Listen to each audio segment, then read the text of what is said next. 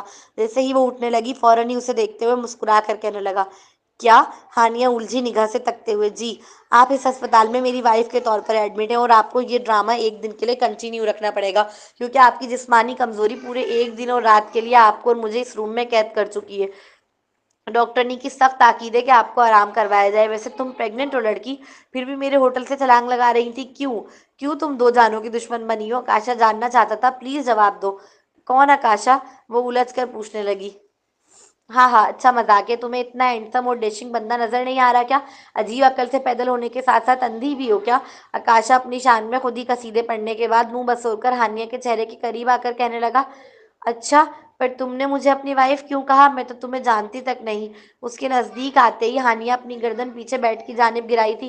او please تھوڑا دور ہو کر بات کرو، وہ لچکدار آواز میں بولی، جس پر وہ سیدھے ہو کر بیٹھتے ہوئے، کیونکہ میں کسی اور پرابلم میں نہیں پڑنا چاہتا تھا، ایک دن کی تو بات ہے، پھر تم اپنے راستے، بلکہ میں تو اپنے گارڈز کو تمہاری تصویر بھی دے دوں گا اور سخت تاکید کر دوں گا کہ اس لڑکی کو ہوٹل کے آس پاس بھی آنے نہ دیا جائے۔ وہ آنکھیں دکھاتے ہوئے کہنے لگا، اس کی آنکھوں میں غصہ جھلک رہا تھا۔ راستہ؟ کون سا راستہ؟ کیا کروں اب میں؟ گھر جاؤں یا ہاسٹل؟ میرے لیے دونوں ہی راستے کانٹوں سے بھرے ہیں۔ وہ دل ہی دل میں رنجیدہ ہو کر سوچنے لگی تھی۔ ویسے تم نے جواب نہیں دیا، کیوں چھلانگ لگا رہی تھی تم؟ اور تمہارا ہسبینڈ کہاں ہے؟ اسے تمہاری اس عقل مندی کا پتہ ہے؟ وہ آئی بروز اٹھا کر استفسار کرنے لگا۔ میرا ہسبینڈ؟ وہ تو مر گیا ہے۔ ندیم کا واپس نہ آنا ہانیہ کی نظر میں اس کی موت ہی تھا، اس کی ساری امیدیں دم توڑ چکی تھی۔ یہی وجہ تھی کہ آج وہ اپنے وجود کو ختم کرنے چل پڑی تھی۔ دکھ ہوا سن کر، مگر پھر بھی خودکشی کسی چیز کا حل نہیں ہے، اور پھر اس بیچاری ننھی سی جان کا کیا قصور ہے؟ میں نہیں جانتا کہ تمہاری زندگی میں کیا مسائل ہے، مگر یہ بات یاد رکھو لڑکی، روز محشر تمہیں اس ننھی سی جان کا بھی جواب دہ ہونا ہے۔ تمہیں کوئی حق نہیں پہنچتا اس کی جان لینے کا۔ وہ سمجھانے لگا تو اس کا کہا جملہ کہ روز محشر جواب نہ ہونا ہے ہانیہ کے مارے خوف کے روح کو تڑپا گیا تھا، وہ بلک بلک کر رونا شروع ہو گئی۔ مجھے خدا کے آگے جواب دہ ہونا ہے، ایک دن بس یہی خوف تو میری جان کو کھائے جاتا ہے۔ ارے رونا بند کرو پلیز، آکاشا اپنی جیب سے رومال نکال کر اس کی جانب بڑھاتے ہوئے کہنے لگا۔ تم چاہو تو اپنی پرابلم مجھ سے شیئر کر سکتی ہو، اگر مدد کر سکا تو ضرور کروں گا۔ وہ طرز بھری نگاہ اس پر ڈالتے ہوئے گویا ہوا، تم نہیں کر سکتے، اس وقت میری مدد صرف ایک شخص کرتا ہے اور وہ کبھی واپس نہیں آئے گا، مجھے پتا ہے۔ ہانیہ اتنا کہہ کر زور زور سے رونے لگی۔ اچھا چلو خاموش ہو، اتنا مت رو، تمہاری طبیعت پہلے ہی ناساز ہے، تم یہاں آرام کرو، میں سامنے صوفے پر بیٹھ جاتا ہوں۔ یہ کہہ کر وہ کھڑا ہو گیا۔ سنو میرے پاس پیسے نہیں ہیں، میں اس وی آئی پی روم کا بل نہیں بھر سکتی۔ ہانیہ نے جب روم کی جانب دیکھا تو اس کی نظر کمرے میں چلتے ہوئے اے سی پر پڑی، ساتھ ساتھ مہنگے ترین سامنے رکھے صوفے پر بھی، جس کے سبب وہ پریشان ہو کر شرمساری کے عالم میں آکاشا کو دیکھنے لگی۔ او پیسے نہیں ہیں تمہارے پاس؟ چلو کوئی نہیں، میں بھر دوں گا، مگر ادھار کے طور پر، بعد میں مجھے واپس ضرور کر دینا، اوکے؟ میرا ادھار اتارے بغیر پھر سے چھلانگ لگانے کی سوچنا بھی مت، میں پیسوں کے معاملے میں کسی کا سگا نہیں ہوں، سمجھی؟ اس نے وارننگ دیتے ہوئے کہا تو ہانیہ معصوم سا چہرہ بنا کر اس بات میں سر ہلانے لگی۔ بے فکر رہو، میں پیسے کھانے والوں میں سے نہیں ہوں، میں اپنے والد کی طرح بہت خوددار ہوں، وہ بھرم سے کہنے لگی۔ اس کا جواب سن آکاشا کے چہرے پر مسکراہٹ بکھر آئی تھی۔ اگلا سین، آکاشا کار ڈرائیو کر رہا تھا، وہ برابر والی سیٹ پر بیٹھ کر سو رہی تھی۔ اٹھے میڈم، آپ کے بتائے ہوئے ایڈریس پر ہم پہنچ چکے ہیں۔ آکاشا کی بلند آواز پر اس نے آنکھیں کھولی تھی، اپنا گھر دیکھ اس کی سانسیں رکنے لگی، ہاتھ پاؤں خوف کے مارے ساتھ چھوڑ رہے تھے، اس نے گلے میں تھوک نگلا تھا۔ میں نے کبھی نہیں سوچا تھا کہ ایک دن اس حالت میں بھی گھر آؤں گی، کہ اپنے ہی والدین سے مجھے خوف آئے گا، ان کا سخت رد عمل برداشت کرنے کی ہمت نہیں ہے مجھ میں اپنے بابا کو کیا منہ دکھاؤں گی، ان کی تو زبان نہیں تھکتی مجھے اپنا بیٹا کہتے کہتے یا اللہ اس روح کو جسم سے جدا کر دے، میں اپنے بابا کا سامنا نہیں کر سکتی۔ وہ اپنے گھر کا دروازہ دیکھتے ہی رونا شروع ہو گئی تھی، پل پل اپنے پاؤں سے جان نکلتی محسوس ہو رہی تھی، لگ رہا تھا مارے غم کے آج دل ہی پھٹ جائے گا۔ وہ لرزتے وجود کے ساتھ کار سے اتری۔ آکاشا اس کا گھر باہر سے کار میں بیٹھ کر دیکھ رہا تھا، وہ بغیر شکریہ ادا کیے گھر میں چلی گئی۔ عجیب بندہ شکریہ ادا کر دیتا ہے، وہ شکوتاً اس کے گھر کے دروازے کو بند ہوتے دیکھ منہ بسور کر بولا۔ خوف کے مارے ہاتھ پاؤں ساتھ چھوڑتے محسوس ہوئے۔ آج پہلی بار زندگی میں اپنی امی جان کو دیکھنے سے پہلے خوشی کی جگہ خوف لاحق تھا، مگر یہ دل بڑی عجیب شے ہے، جیسے ہی اپنی امی کو مسکراتے ہوئے اپنا ویلکم کرتے دیکھا، تڑپ اٹھا، دل چاہا انہیں ابھی کے ابھی سب بتا دے اور ان کے دوپٹے کے آنچل سے لپٹ کر خود کو چھپا لے۔ وہ بلک کر روتی ہوئی امی امی پکارتے ہوئے ان کے سینے سے آ لگی۔ کیا ہوا میری بچی، اتنا رو کیوں رہی ہے، سب خیریت تو ہے نا؟ ردا بیگم فوراً ہی گھبرا گئی تھی، اسے یوں بلک بلک کر سینے سے لگ کر روتا دیکھ امی جان میں تباہ ہو گئی، سب ختم ہو گیا، آپ کی بیٹی ناپاک ہو گئی۔ وہ بس اتنا ہی کہہ سکی کہ ردا بیگم نے اسے اپنے سینے سے ہٹا کر اس کا آنسوؤں سے بھیگا ہوا چہرہ دونوں ہاتھ سے پکڑ کر اپنی جانب اٹھاتے ہوئے کہا، تو یہ کیا بولے جا رہی ہے، کیا ہوا ہے؟ اس کے کہے جملے ایک ماں پر قیامت بن کر گزرے تھے۔ وہ بے ساختہ پوچھ اٹھی تھی، امی جان آپ کی بیٹی ناپاک ہو گئی ہے اور چاہ کر بھی دوبارہ پاک نہیں ہو پا رہی، میں بے قصور ہوں امی جان، مجھے یقین ہے، کوئی مجھ پر یقین کرے نہ کرے آپ ضرور کریں گی، مجھے نہیں پتا مجھ پر یہ قیامت کب گزری، پر میں وہ تڑپ کر روتے ہوئے اپنی ماں کو اپنے ساتھ گزری ہوئی قیامت کے متعلق بڑی مشکل سے بتا رہی تھی۔ اس کی ماں کا کلیجہ چھلی ہو گیا تھا اپنی بیٹی کی یہ حالت دیکھ۔ خاموش، میرے ساتھ اندر چل پہلے، ردا بیگم نے فوراً ہی اسے چپ کرایا تھا اور اس کا ہاتھ پکڑ کر اپنے کمرے میں لے آئی تھی۔ دروازہ اندر سے کپ کپاتے ہاتھوں کے ساتھ جلدی سے بند کیا تھا، ان کے چہرے کے سارے رنگ اڑ چکے تھے۔ مجھے ٹھیک طرح بتا کیا ہوا ہے؟ ردا بیگم کی سانسیں رکنے لگی تھی، وہ اپنا دل تھامتے ہوئے پوچھنے لگی۔ ہانیہ نے انہیں پورا واقعہ لرزتے وجود میں ہمت جمع کر کے بیان کر دیا، جسے سننے کے بعد وہ سکتے کی کیفیت میں پڑ گئی تھی۔ ہانیہ نے مانو ان کے پاؤں کے نیچے سے زمین کھینچ لی تھی۔ امی بات کریں مجھ سے، اس طرح چپ نہ ہو امی۔ ردا بیگم بے جان گڑیا کی مانند بیڈ پر بیٹھ گئی تھی، انہیں سکتے کی کیفیت میں دیکھ ہانیہ ان کے چہرے پر تھپتھپاتے ہوئے کہنے لگی، ہانیہ مجھے تو خوف آ رہا ہے سوچ کر بھی، جب تیری پریگنینسی کا تیرے باپ کو پتہ چلے گا تب کیا ہوگا، وہ تو صدمے سے کہیں مر ہی نہ جائے۔ ردا بیگم ایک نہایت سمجھدار اور سلجھے ہوئے ذہن کی مالکن تھی، لیکن اس وقت ان کا ذہن مارے صدمے کے مفلوج ہو چکا تھا۔ امی ایسا نہ بولیں پلیز، وہ ان کے قدموں میں بیٹھ کر روتے ہوئے التجائیہ انداز میں گویا ہوئی، تو یہاں سے چلی جا۔ وہ خالی آنکھوں سے اپنی بیٹی کی جانب دیکھتے ہوئے کہنے لگی، امی جان میں بے قصور ہوں، یقین مانے مجھے نہیں پتا یہ سب کیسے ہوا، مجھے یاد ہی نہیں آتا، اتنا ذہن پر زور ڈالتی ہوں پر کچھ یاد نہیں آتا۔ وہ ان کی گھٹنوں پر سر رکھ کر روتے ہوئے کہنے لگی۔ اس کے آنسو سے ردا بیگم کی شلوار بھیگ رہی تھی، مگر وہ تو بت بنے بیٹھی تھی۔ ردا بیگم کے دل میں شور برپا تھا، ان کی تو پوری دنیا اجڑ گئی تھی۔ اپنی اکلوتی نازوں کی پلی بیٹی کی حالت دیکھ، میری بچی میں یقین کرتی ہوں تو نے کچھ نہیں کرا، مگر تیرے چاچا اور دنیا والے نہیں کریں گے، وہ تجھے زندہ دفنا دیں گے، درگور کر دیں گے عزت کے نام پر تجھے، اور یہ میں ہوتا ہوا نہیں دیکھ سکتی۔ تو یہاں سے چلی جا۔ پر امی جان میں کہاں جاؤں گی، میرا تو آپ لوگوں کے سوا کوئی نہیں۔ وہ روتے ہوئے بیچارگی سے گویا ہوئی۔ اٹھو، میری بات غور سے سنو، کسی کو بھنک نہیں لگنے دینا۔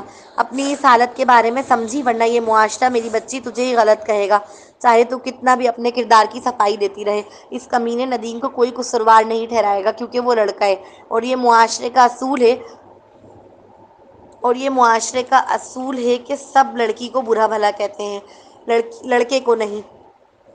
اس لیے تو میری بات غور سے سن، تو اسلام آباد چلی جا، وہاں تیری نانی کا پرانا گھر ہے جو سالوں سے بند پڑا ہے، وہاں جا کر خاموشی سے رہ۔ میں تیری نانی کے گھر کا بہانہ بنا کر تیرے پاس آ جاؤں گی رہنے، پھر سوچیں گے آگے کیا کرنا ہے، مگر ابھی اپنے باپ کے آنے سے پہلے تو چلی جا، اسی میں تیری بھلائی ہے۔ امی، پر ہم ابو سے کیسے چھپا سکتے ہیں یہ سب؟ وہ پریشان ہو کر استفسار کرنے لگی۔ جب تک چھپا سکتے ہیں تب تک تو چھپانے کی پوری کوشش کریں گے، اللہ مالک ہے، دیکھتے ہیں آگے کیا ہوتا ہے۔ ردا بیگم نے اس نازک وقت میں بھی خود کو سنبھالتے ہوئے حواس سے کام لیا تھا۔ وہ اپنی بیٹی کی عزت معاشرے کے سامنے خراب ہونے سے بچانے کی ہر ممکنہ کوشش کرنے کے لیے تیار تھی۔ انہوں نے ہانیہ کو اپنے پاس رکھے جتنے پیسے تھے سب پکڑا دیے، ساتھ ساتھ پرانے گھر کی چابی بھی پکڑا دی۔ منہ ڈھک کر جا، کسی کو علم نہیں ہونا چاہیے کہ تو آئی تھی۔ اسلام آباد پہنچتے ہی مجھے فون کرنا، اور اپنا خیال رکھنا، تیری ماں مجبور ہے اس وقت، بس اسی طرح تیرا ساتھ دے سکتی ہے۔ ان کے لرزتے ہوئے آنسو ہانیہ کی روح کو تڑپا رہے تھے۔ وہ اپنی ماں کے گلے لگ کر الوداع لیتی ہے۔ راستے میں اسے آکاشا کے پیسے لوٹانے کا خیال آتا ہے۔ وہ ٹیکسی ڈرائیور سے کہہ کر آکاشا کے ہوٹل کی جانب گاڑی مروا لیتی ہے۔ سوری میم، آپ سر سے بغیر اپائنٹمنٹ کے نہیں مل سکتی۔ ریسیپشن پر بیٹھی ہوئی لڑکی نے اسے صاف انکار کر دیا۔ پر مجھے ان سے صرف 2 منٹ کا کام ہے، آپ ان سے کہیں کہ ہانیہ، وہ کہتے کہتے رکی۔ اسے یاد آیا آکاشا تو اس کے نام سے واقفیت ہی نہیں رکھتا کہ ان کی وائف آئی ہیں۔ اس کی وائف کا لفظ ادا کرتے ہی ریسیپشن پر بیٹھی ہوئی لڑکی، پاس کھڑا چوکیدار، وہیں سے گزرتا ہوا ہوٹل کا اسٹاف، سب اس کی جانب حیرت سے دیکھنے لگے۔ وہ ایک لمحے میں ہی سب کی نگاہوں کا مرکز بن گئی تھی۔ آپ سر کی وائف ہیں؟ سو سوری میم، ہمیں پتہ نہیں تھا کہ آکاشا سر شادی شدہ ہیں، آپ چلے جائیں۔ ہانیہ اس قدر خوبصورت تھی کہ سادے سے قمیص شلوار اور بلیک رنگ کی بڑی سی چادر میں بھی کسی حور سے کم معلوم نہیں ہو رہی تھی، اس لیے اس کی بات پر شک کرنے کا تو سوال ہی نہیں اٹھتا تھا۔ ریسیپشن پر بیٹھی ہوئی لڑکی نے مسکراتے ہوئے اسے اندر جانے کی اجازت دی۔ وہ ایک گہرا سانس لیتے ہوئے آکاشا کے آفس میں چلی آئی تھی۔ مجھے نہیں پتا تھا سر آکاشا شادی شدہ ہے، ایک اسٹاف ممبر دوسری کے کان میں آہستگی سے بولی۔ ہاں یار، مجھے بھی کہاں پتا تھا، ہائے اتنا ہینڈسم لڑکا شادی شدہ نکل آیا، میرے تو سارے ارمان مر گئے۔ دوسری اسٹاف ممبر ایک ٹھنڈی آہ بھر کر منہ لٹکائے کہنے لگی۔ پورے ہوٹل میں یہ بات جنگل میں آگ کی طرح پھیل رہی تھی۔ یہ لیں آپ کے پیسے، ہانیہ نے ہسپتال کے بل کی رقم اس کی ٹیبل پر رکھتے ہوئے کہا۔ تم تو بڑی جلدی لے آئیں وائف جی۔ آکاشا کو اتنی جلدی اس کے پیسے واپس کرنے کی امید نہ تھی، مگر اسے دوبارہ دیکھ کر چہرے پر پیاری سی مسکان بکھر آئی تھی۔ وائف مت بولو، میرا نام ہانیہ ہے، ہانیہ نے سنجیدگی سے ٹوکتے ہوئے جواب دیا۔ ہانیہ، اور ہسبینڈ کا نام؟ وہ فوراً ہی آئی بروز اٹھا کر پوچھنے لگا۔ تمہیں کیا کرنا ہے جان کر، یہ رہے تمہارے پیسے، اللہ حافظ۔ وہ سپاٹ سے جواب دے کر واپس چل دی تھی۔ پہلے خودکشی کی کوشش، پھر پریگننٹ ہونے کا انکشاف، اور ہسبینڈ کا نام نہ بتانا، انٹرسٹنگ پرسنالٹی ہے آکاشا۔ وہ ایک بچے کی ماں بننے والی ہے۔ وہ خود ہی کو یاد دلا رہا تھا کہ ہانیہ ایک پریگننٹ عورت ہے، اس لیے روک لے اپنے دل کو اس میں انٹرسٹ لینے سے۔ تو کیا شوہر تو مر چکا ہے؟ آخری جملہ ادا کرتے ہوئے اس کے چہرے پر شوقی جھلک رہی تھی۔ ہیلو، ہانیہ کے کمرے سے نکلتے ہی آکاشا کا سیل رنگ ہوا۔ کمینے کتے سالے، تو نے شادی کر لی اور مجھے بتایا بھی نہیں؟ اور ہان کے کہتے ہی آکاشا کے کان کھڑے ہوئے تھے۔ کیا؟ کس نے کہا تجھ سے؟ آکاشا حیرت سے پوچھ رہا تھا۔ کس نے بتایا؟ یہ چھوڑ کمینے، تو نے اپنے بیسٹ فرینڈ سے بھی چھپا کر رکھا ہے، مجھے تجھ سے یہ امید نہیں تھی۔ اور ہان کا تو دماغ گھوما ہوا تھا، وہ شکوتاً کہنے لگا۔ میں نے شادی جیسی مقدس سنت ادا کر دی اور مجھے ہی نہیں خبر، وہ الجھ کر بولا۔ زیادہ ناٹک نہ کر، میں نے تیرے والدین کو فون کر کے بتا دیا، حد ہو گئی، شادی کر لی جناب نے، اور بتانا بھی ضروری نہیں سمجھا۔ اور آن کے کہتے ہی اس نے اپنی زبان عادت کے مطابق ہونٹوں پر پھیری۔ ابے یہ کیا کر دیا تو نے، میرے والدین کو بتا دیا، اب تو لگ گئی میری۔ بتانے سے پہلے پوچھ تو لیتا آکاشا سے۔ آکاشا اپنا سر پکڑ کر گویا ہوا، اس کا بس نہیں چل رہا تھا کہ اپنا سر دیوار سے دے مارے۔ تو نے اچھا نہیں کیا، میں تجھے کبھی معاف نہیں کروں گا۔ دوست ہو کر بریانی بچا رہی، وہ شکوتاً منہ بسور کر کہنے لگا۔ ابے کون سی بریانی؟ آکاشا کی کوئی شادی نہیں ہوئی ہے، اس نے خاصا زور دیتے ہوئے کہا۔ اچھا تیری شادی نہیں ہوئی تو ہوٹل میں تیری وائف کیسے آئی؟ او میری وائف تو یہ رائتا یہاں سے پھیلنا شروع ہوا ہے۔ آکاشا تیرا تو نیکی کرنا بھی بھاری پڑ گئے، وہ خود ہی کو ملامت کرتے ہوئے بولا۔ بڑی مشکل سے اورحان کو اس بات پر قائل کیا کہ وہ لڑکی اس کی وائف نہیں۔ اورحان کا فون رکھتے ہی آکاشا کے ڈیڈ کی کال آنے لگی تھی۔ یہ کیا کر دیا آکاشا تو نے؟ انہوں نے تو اب سچی میں تیری شادی کرا دینی ہے۔ ہانیہ میڈم یہ کیا کیا تم نے؟ وہ بالوں میں انگلیاں ڈالتے ہوئے پریشان ہو کر گویا ہوا۔ ہانیہ بیچارے آکاشا کی پوری زندگی کو اپنے ارد گرد گھما کر گویا کہ ہلا کر، آکاشا کی زبان میں کہوں تو رائتا پھیلا کر غائب ہو گئی تھی۔ وہ تھک گیا تھا اپنے والدین کو سمجھا سمجھا کر کہ وہ اس لڑکی کو جانتا تک نہیں ہے، وہ صرف اس کی مدد کر رہا تھا، مگر اس کے والدین ہانیہ یعنی اپنی بہو سے ملنے کی رٹ لگائے بیٹھے تھے۔ تم آخر ہماری بہو سے ہمیں کیوں نہیں ملوا رہے؟ اس کی والدہ کا گھر آتے ہی ہر روز کی طرح ایک ہی سوال تھا۔ اف سانس تو لینے دے بندے کو، وہ صوفے پر گرتے ہوئے تھکن سے چور لہجے میں کہنے لگا۔ اگر وہ الگ رہنا چاہتی ہے تو بے شک رہے، پر کم از کم ہم سے ملوا تو دو۔ ذلِ بیگم اس کے پاس آ کر لچکدار انداز میں گویا ہوئی۔ ارے میری ماں کتنی بار کہوں، وہ تمہاری بہو نہیں ہے، جب آکاشا کی اس سے شادی ہو جائے گی تب بنے گی وہ تمہاری بہو۔ وہ جھنجھلا کر کہتا ہوا کھڑا ہو گیا تھا۔ اگر تمہاری بیوی نہیں ہے وہ تو پھر اس نے خود کو تمہاری وائف کیوں بتایا تھا؟ عشا نے خود اپنی آنکھوں سے دیکھا ہے تمہیں اسپتال میں تمہاری وائف کے ساتھ، تم کیوں کر رہے ہو ہمارے ساتھ ایسا؟ کیوں نہیں ملاتے ہماری بہو سے ہمیں؟ اللہ یہ عشا خالہ ہمیں غلط مقام پر پائی جاتی ہیں، ہمیشہ غلط مقام پر پائی جاتی ہیں۔ ارے میری ماں، آکاشا کیوں چھپائے گا؟ وہ میری وائف نہیں ہے، کتنی بار کہوں، کہو گی تو پیپر پر لکھ کر دے دوں گا۔ وہ اپنی والدہ کے آگے تھکے تھکے انداز میں کہہ کر سیڑھیاں چڑھنے لگا۔ تو پھر ٹھیک ہے، تم شادی کر کے یہ قصہ ختم کر دو۔ ان کی بات سن قدم خود بخود رکے تھے۔ ایک دو لمحے کے لیے پورے لاؤنج میں خاموشی چھا گئی تھی۔ شادی کا نام سنتے ہی اس کی آنکھوں کے آگے ہانیہ کا خوبصورت سراپا لہرایا تھا۔ شادی نہیں، ابھی میرا کوئی ارادہ نہیں۔ آپ چھوٹی کی کرا دیں، اچھا ہے گھر میں کچھ رونق لگ جائے گی۔ وہ مسکرا کر انکار کرتے ہوئے اپنے کمرے کی جانب بڑھ گیا تھا۔ آکاشا نے ہانیہ کو ڈھونڈنے کی بھی بہت کوشش کی۔ اس چکر میں وہ ایک دو بار ہانیہ کے گھر بھی گیا، لیکن اس کی والدہ نے صاف انکار کر دیا کہ وہ کسی ہانیہ کو نہیں جانتی اور وہ دوبارہ یہاں نہ آئے۔ اگلا سین، اس کا پورا کمرہ خوشبو سے مہک رہا تھا، اس کے باوجود وہ دیوانوں کی طرح خود پر پرفیوم چھڑکے جا رہی تھی۔ اس نے تقریباً شوکیس پر سجے سارے ہی پرفیومز خود پر لگا لیے تھے، اس کے باوجود اسے ذرا بھی خوشبو محسوس نہیں ہو رہی تھی۔ اللہ! ایک زوردار چیخ ہوا میں بلند ہوئی تھی ابرش کی۔ وہ تڑپ رہی تھی، مچل رہی تھی، اپنی بے بسی پر ماتم کر رہی تھی۔ اس نے غصے میں آ کر سارے پرفیومز پر ہاتھ مار کر انہیں شوکیس سے نیچے پھینک دیا۔ فاطمہ بیگم شور سن کر تیزی سے اس کے کمرے کی جانب آئی۔ سنبھالو خود کو، کب تک ایسے روتی رہو گی؟ تمہارا اس طرح رونا بچے کی صحت پر بھی اثر انداز ہوگا، تم اپنے ساتھ ساتھ اسے بھی اذیت دے رہی ہو۔ فاطمہ بیگم جب کمرے میں داخل ہوئی تو ابرش کو زمین پر بیٹھ کر روتا ہوا پایا۔ اسے کندھوں سے پکڑ کر اوپر کی جانب اٹھایا، اس کے بازو جھنجھوڑتے ہوئے اسے احساس دلانے لگی کہ اب وہ اکیلی نہیں ہے، اس کے ساتھ ایک ننھی سی جان بھی وابستہ ہے۔ بہت غلط فیصلہ کیا تھا ڈیڈ اور آپ نے مل کر، وہ عبید کبھی میرے قابل تھا ہی نہیں۔ وہ روتے ہوئے کہنے لگی، بیٹا یہ تمہاری قسمت میں لکھا تھا، ہم کیا کر سکتے ہیں؟ فاطمہ بیگم لاچارگی سے گویا ہوئی۔ کتنی آسانی سے سارا بوجھ قسمت پر ڈال دیا آپ نے۔ اگر میں نے لو میرج کی ہوتی اور تب یہ سب میرے ساتھ ہوتا جو اب ہو رہا ہے، کیا تب بھی آپ یہی کہتی؟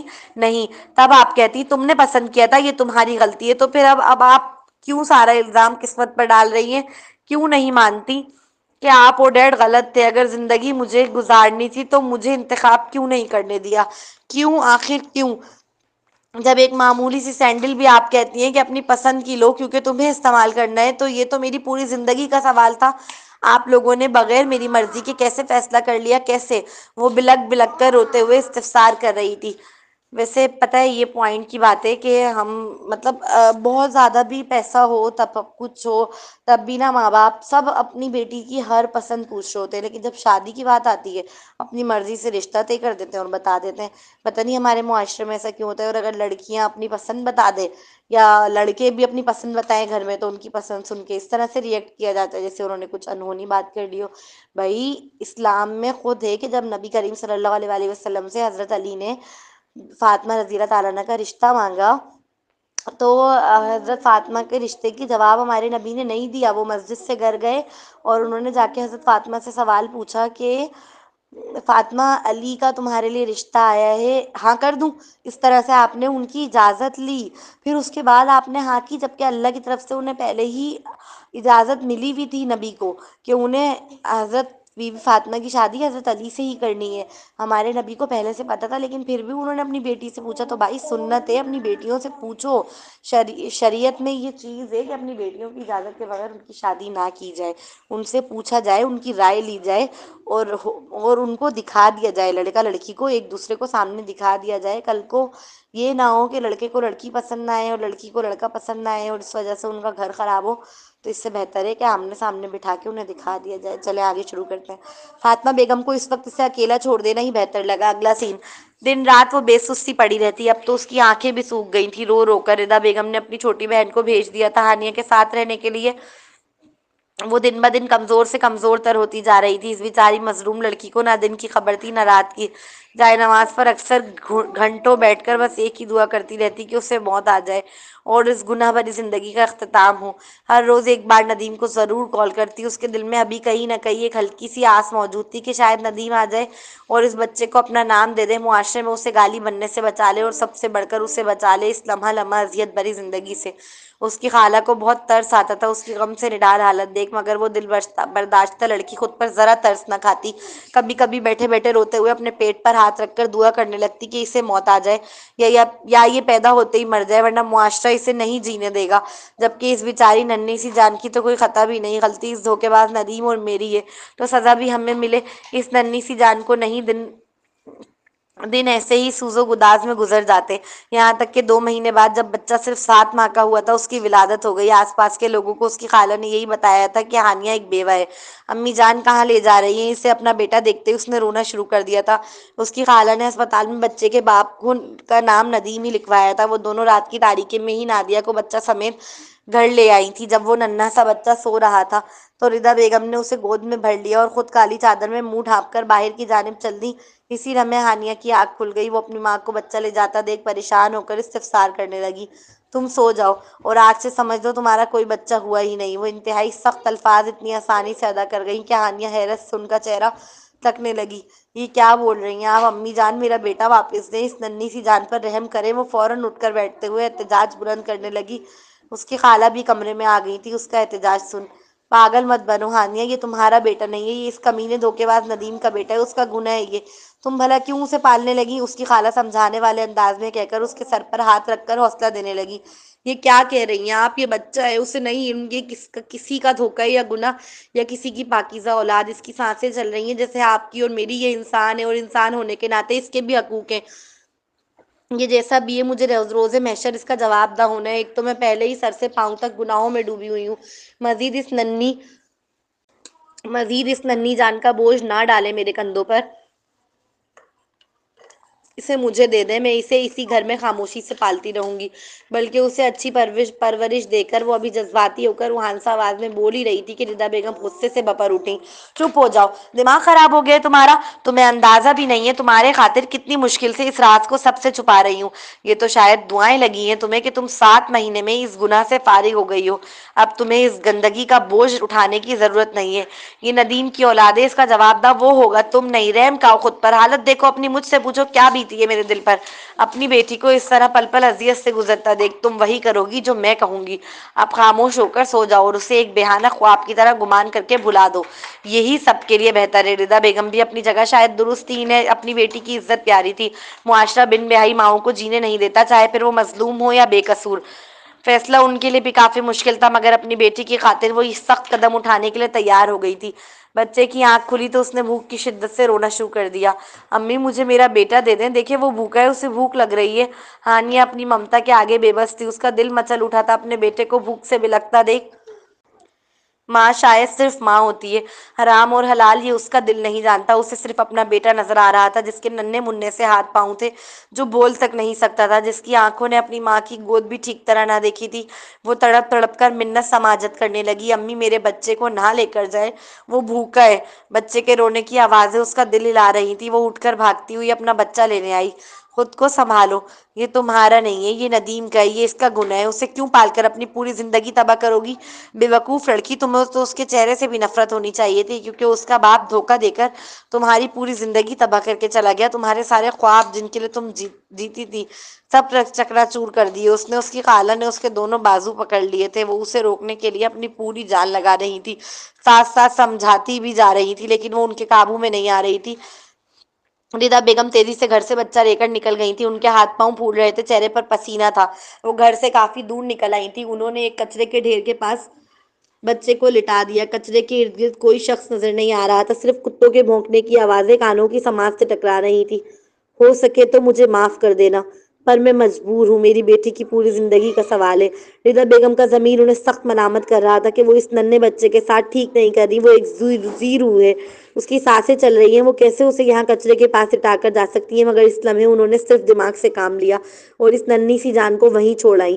چلیے جی، بتائیے گا آپ لوگوں کو کیسی لگی ایپیسوڈ، کیسی لگی؟ تو ملتے ہیں نیکسٹ ایپیسوڈ میں، جب تک کے لیے اجازت دیجیے، اللہ حافظ۔